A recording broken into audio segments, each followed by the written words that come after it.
Hi friends, ఎలా ఉన్నారు? నేనైతే చాలా చాలా బాగున్నాను. మీరు చూస్తున్నారు కదా, ఇక్కడ ఉన్న మామిడి ముక్కలు అయితే చెట్టు నుంచి రాలి బద్దలేసినవి అనమాట. ఈ కాయలతో కూడా నేను చక్కగా చిన్న ముక్క ఆవకాయ పడుతున్నాను.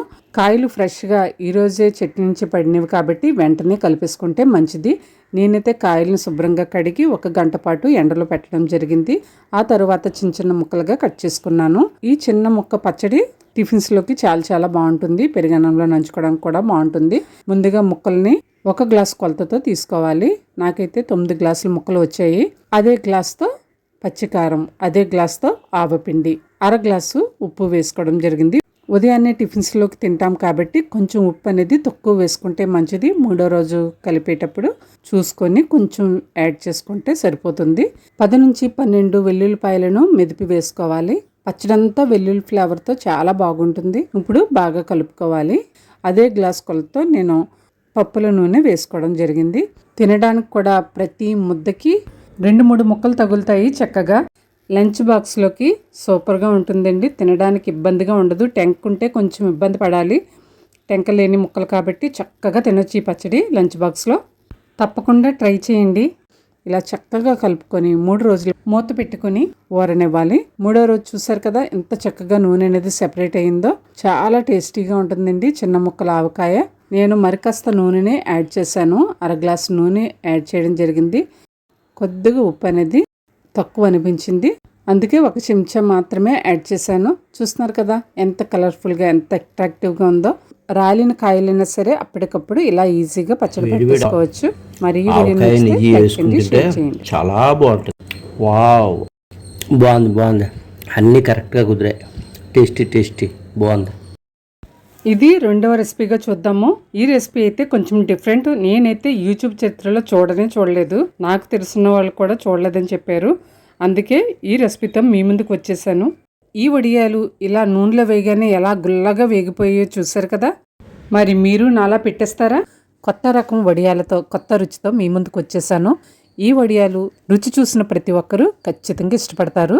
ఎందుకంటే ఇప్పటి వరకు యూట్యూబ్ చరిత్రలో ఇలాంటి వడియాలు నేనైతే చూడలేదండి. మీరు చూస్తుంటే కనుక కామెంట్ చేయండి, తినుంటే నాకు తెలియచేయండి. మరి డిఫరెంట్ రుచితో మీ ముందుకు వచ్చేసిన ఈ వడియాల ప్రాసెస్ ఏంటో చూసేద్దామా. ముందుగా కొలతకు 1 పాత్ర కానీ, గ్లాస్ కానీ, బౌల్ కానీ తీసుకోవాలి. నేనైతే మీరు చూస్తున్న గ్లాస్ తీసుకోవడం జరిగింది. ఈ గ్లాసు కొలతతో 1/2 గ్లాసు సగ్గుబియ్యం, 1/2 గ్లాసు బియ్యం పిండి తీసుకున్నాను. 1/2 గ్లాసు సగ్గుబియ్యంలో గ్లాసు నీళ్లు వేసుకుని నైట్ అంతా నానబెట్టుకోవడం జరిగింది.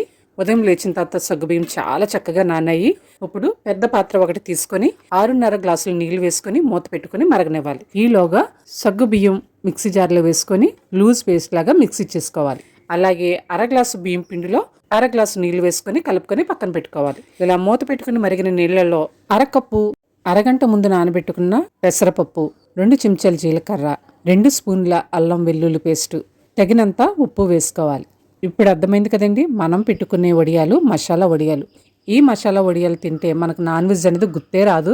నేను ముందు రోజు వడియాలు పెట్టినప్పుడు బరకగా మిక్సీ చేసి పెట్టుకున్న పండు మిర్చి కొంచెం ఉంది, అది కూడా వేసేసాను. ఈ మిశ్రమాలన్నీ వేసిన తర్వాత మూత పెట్టుకుని మరగనివ్వాలి.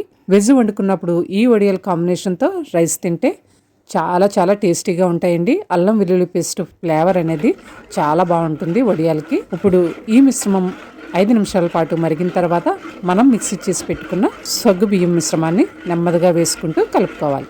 ఆ వెంటనే బియ్యం పిండి మిశ్రమాన్ని కూడా వేసుకుంటూ కలుపుకోవాలి. ఇలా సగ్గు బియ్యం పిండి మిశ్రమం వేసిన తర్వాత గరిటతో ఇలా కలుపుతూ 10 నుంచి 15 నిమిషాల పాటు మరగనివ్వాలి. ఇలా మరిగినప్పుడు చివరిలో గరం మసాలా ఫ్లేవర్ రావడానికి 1 చెంచా గరం మసాలా పౌడర్ కూడా వేసాను నేను. ఇక చెప్పండి, ఈ వడియాలు ఇప్పటివరకు మీరు చూసారా? మీరు తిన్నారా? తప్పకుండా కామెంట్ చేయండి. ఈ ఫ్లేవర్తో ఇలా ఈ మిశ్రమం మరిగేటప్పుడే కమ్మటి వాసన వస్తుందండి. ఏ రకం వడియాలు పెట్టుకున్నా పెట్టుకోకపోయినా ఈ మసాలా వడియాలు పెట్టి చూడండి, చక్కగా తింటారు. మీ ఫ్యామిలీ మెంబర్స్ మిమ్మల్ని ఖచ్చితంగా అప్రిషియేట్ చేస్తారు. మసాలా వాసన గుమగుమలాడిపోతుంది. ఇంకా వడియాలు వేయించేటప్పుడు ఎలా ఉంటుందో మీ ఊహకే వదిలిస్తున్నాను. ఇప్పుడు నేను తడిబట్ట మీద ఇలా వడియాలు పెట్టుకుంటున్నాను. ఈవినింగ్ కల్లా ఈ వడియాలు అనేది అరిపోతాయి. ఎప్పుడు ఎక్కడ రుచి చూడని వడియాలు ఇవి. వెజ్ తినేటప్పుడు ఖచ్చితంగా సైడ్ డిష్ అనేది ఉండాల్సిందే. అలాంటిటప్పుడు ఈ మసాలా వడియాలు ఉంటే అద్భుతమని చెప్పొచ్చు.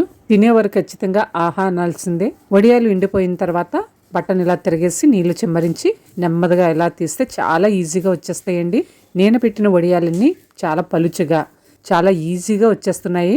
చూస్తున్నారు కదా ఎంత పలుచగా ఉన్నాయో. గుడ్డ మీద కూడా చాలా ఈజీగా వస్తాయండి. భయపడకుండా గుడ్డ మీద కూడా పెట్టుకోండి. నేను ఎప్పటికీ 4 రకాల వడియాలు పెట్టడం జరిగింది. వీడియోస్ కావాలంటే లింక్ ఇస్తాను, వాచ్ చేయండి. అన్నీ కూడా గుడ్డ మీదే పెట్టడం జరిగింది. చూస్తున్నారు కదా ఎంత పలుచగా ఎంత ట్రాన్స్పరెంట్గా ఉన్నాయో. చాలా గుల్లగా ఉంటాయి. మీకు వేయించి చూపిస్తాను ఇప్పుడు. పెద్ద సైజు కావాలనుకునేవారు కొంచెం పెద్ద గరిటతో పెట్టుకుంటే పెద్ద పెద్ద వడియాలు వస్తాయి. నాకైతే చిన్న వడియాలే ఇష్టం, అందుకని చిన్న గరిటతో పెట్టడం జరిగింది. ఇప్పుడు నూనెలో వేయించి చూద్దాము. ఎంత చక్కగా ఎంత గుల్లగా వేగాయో చూడండి. నోట్లో పెట్టుకుంటే ఇట్టే కరిగిపోతున్నాయి. మరి ఇంకెందుకు ఆలస్యం, మీరు కూడా ఫాలో అయ్యి టేస్ట్ని ఆస్వాదించండి. ప్లాస్టిక్ షీట్ అవసరం లేదు. ఆరోగ్యంగా ఉండండి, ఆనందంగా ఉండండి.